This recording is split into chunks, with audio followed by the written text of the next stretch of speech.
Dear students, today we are going to learn usage of modals. This is from your English grammar. So let's get the ball rolling. As you all know, modals are known as verb or it is also known as determiners. Let us understand why is it called a verb.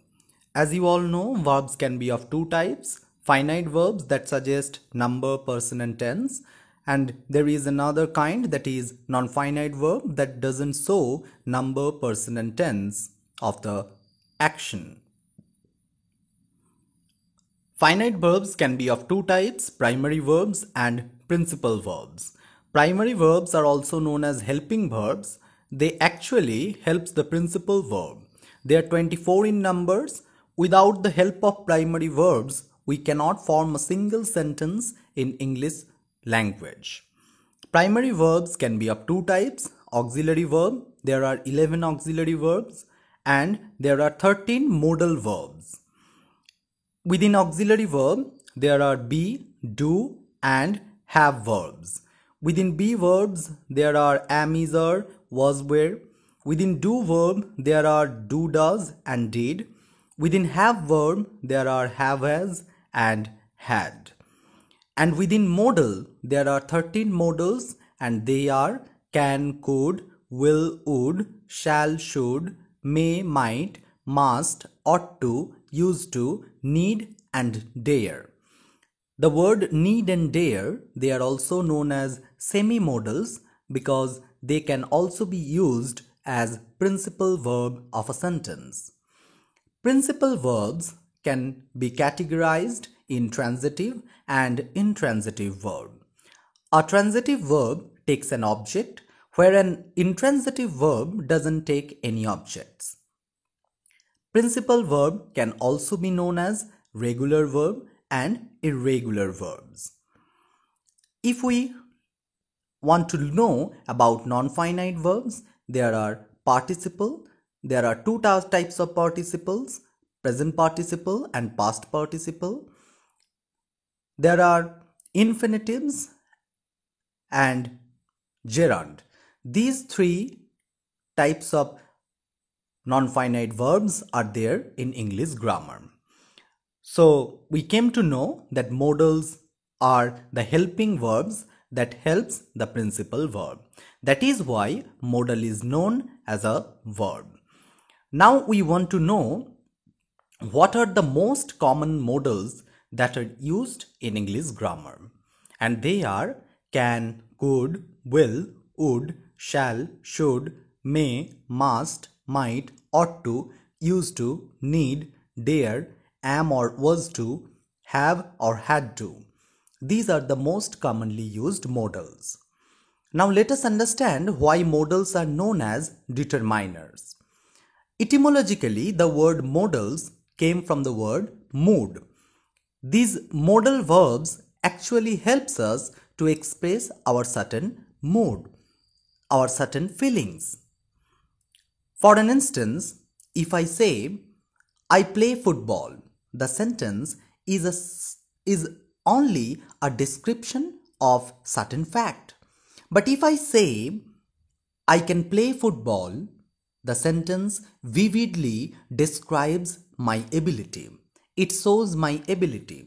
So these modals have certain functions to play, certain roles to play in a sentence. It helps us to express our feelings, our mood, such as permission, ability, possibility, suggestion or advice, promise, intention, request, necessity or compulsion, prohibition, wish or prayer, duty or obligations. These are the modes that can be expressed with the help of a modal. Now let us understand the usage of may and might. The most common use of may and might is possibility. He may or might go to Delhi tomorrow. The sentence suggests that there is a possibility that he may go to Delhi tomorrow. To suggest permission, we often use may and might. May I come in? I am asking the permission of someone else and I want to say, may I come in? To make some wish or pray, we often use may and might. For instance, may you live long. So if I wish for you that you should live long, I can say, may you live long. To make my purpose clear, I can use may or might. She works hard so that she may pass. She wants to pass, and her purpose to pass herself, that is why she working hard. So she works hard so that she may pass. The sentence reveals the purpose of the girl who is working hard. Remote possibility.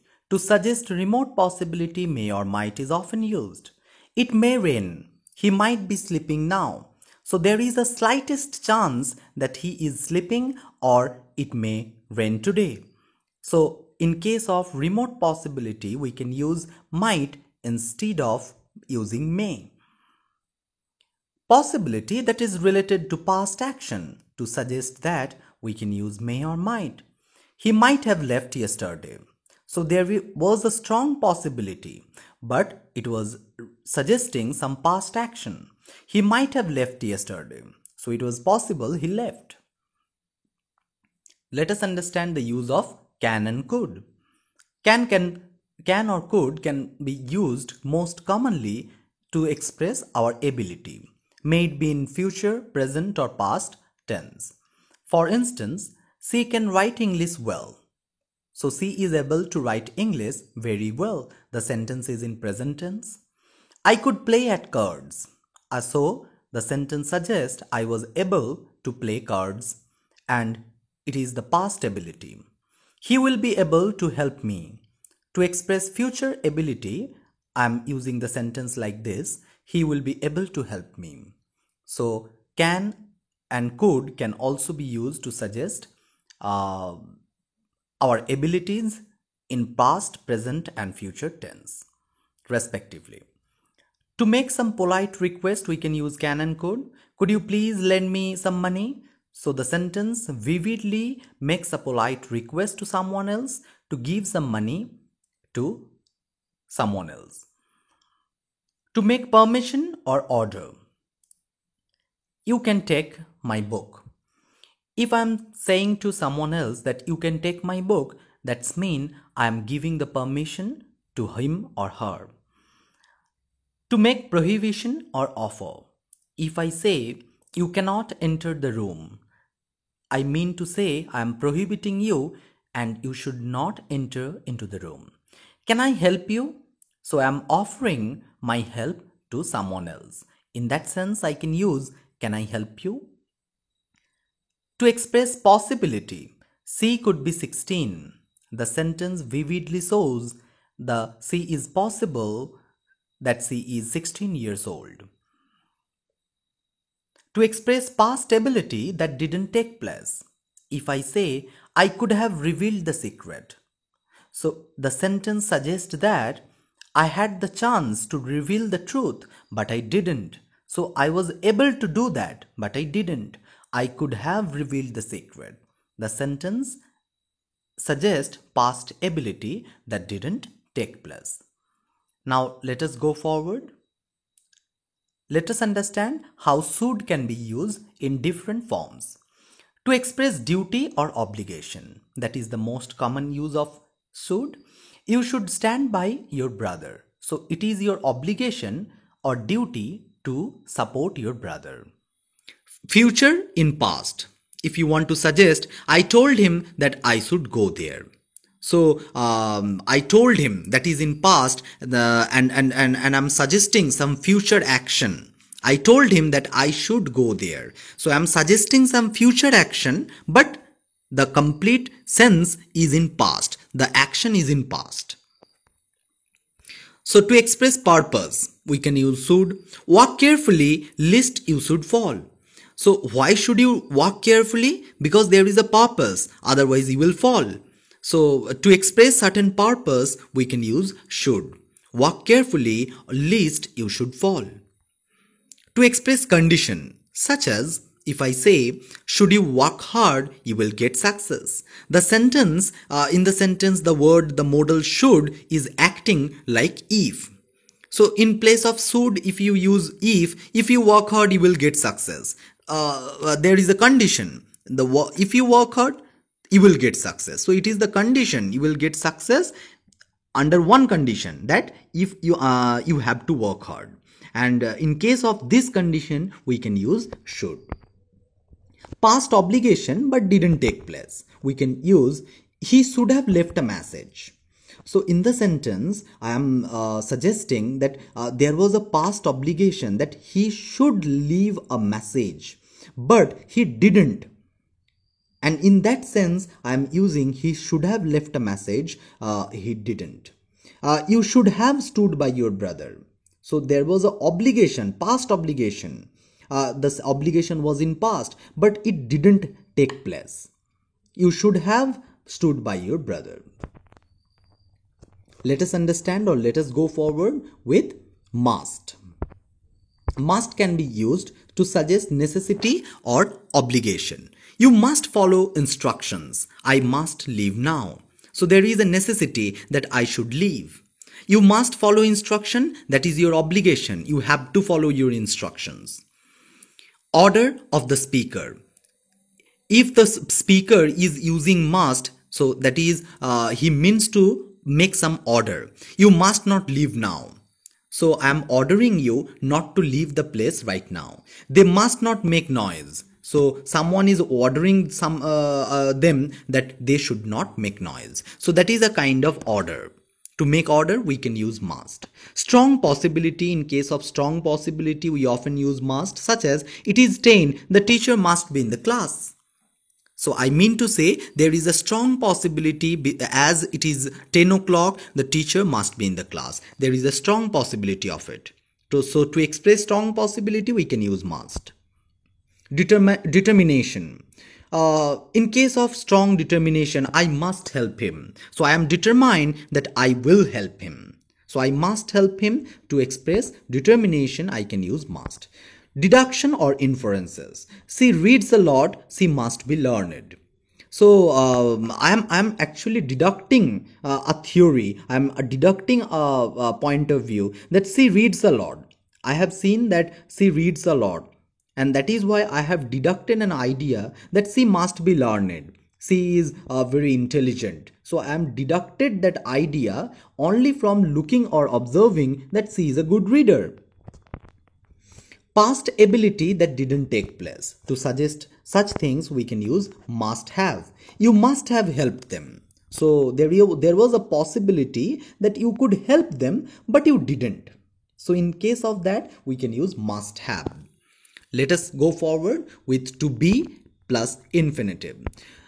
To be or plus infinitive, that can be used as a modal to express plan, such as I am to make a speech tomorrow. So I have a plan that I will make a speech tomorrow. So I am to. So to be plus infinitive is used to express plan. Express order. To express order, students are to wait outside. Here, are to wait is the to be plus infinitive form that is used as a modal. So this expresses certain order. Obligation or duty. For an example, I am to help my ailing brother. So my brother is sick and it's my obligation or duty to help him. So I can say I am to help my ailing brother. To have plus infinitive, that can also be used as a modal verb to express compulsion or to compulsion or strong obligation. In case of that, we can use to have plus infinitive. I have to leave for Delhi today. So there is a strong compulsion that I have to leave. I have to go for Delhi tomorrow. I don't have to meet him now. So there is a compulsion that I cannot meet him now. So in that sense, I can use I don't have to meet him now. Let us go forward with used to. Used to in general used for habitual action. Suppose he used to read books. That was his habitual action. He used to read books for a certain period. So that is for habitual action, we can use used to. Discontinued action. We often used it in past, but now we don't do it. For an example, we can say he used to play hockey, but now he has stopped. So in that sense, we can use used to. So used to suggest some discontinued action. Adjective. As an adjective, we can use used to. For an example, we are used to hot noons in the plains. So we are accustomed to the hot afternoons in the plains, in the plain land. So in case of accustomed or as an adjective, we can use used to. There is another modal, that is would. Let us understand. Polite. To make polite request, we can use would. Would you please help my son? So I am asking for or I am requesting a person politely that she or he may help my son. So I'm asking for something else, or I'm making some request in a polite tone. Would can also be used to make some wish, such as I would like to play now. So I'm expressing that I am expressing my wish. I wish I like to play now. So I would say I would like to play now. So there are another modal that is known as semi-modal, because these modals can be used as an auxiliary verb as well as an ordinary verb. But the word need or the modal need don't have certain past tense. Let us understand. Need can be used as an auxiliary verb, such as he need not go there again. Here the need is used in negative. You have to keep it in mind that whenever need will be used as an auxiliary verb, there would be a negative in affirmative. The sentence would be in affirmative. A negative when I'm describing something. If the sentence is in assertive, then as well as the sentence would be negative because I'm using need before the principal verb, and there would be a not. Need I write to him? So if I am asking or making a interrogative question, then the sentence would be in affirmative. Need I write to him? So in that sentence, I am using the word need for asking for permission, though the word need is used as an auxiliary verb, as you can see in the sentence. Need can also be used as an ordinary verb, such as I can say he needs to work hard. Here the word needs working as the principal verb. He needs to work hard. There is another modal, that is dare. Dare can be also used as an auxiliary, as well as it can act like a principal verb. That is why it is called semi-modal, but it has past form of the tense. Let us understand. As an auxiliary verb, dare can be used, and for instance we can say he dared not fight his rivals.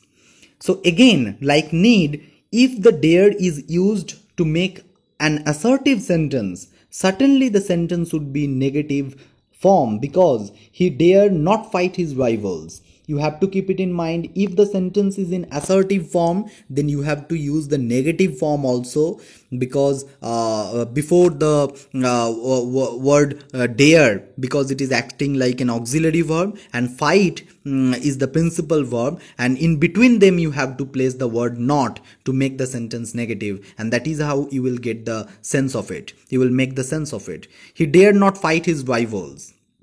And again, if I say dare he say so, so in that sentence it is also, the dare is used in affirmative, because the sentence is also in interrogative form.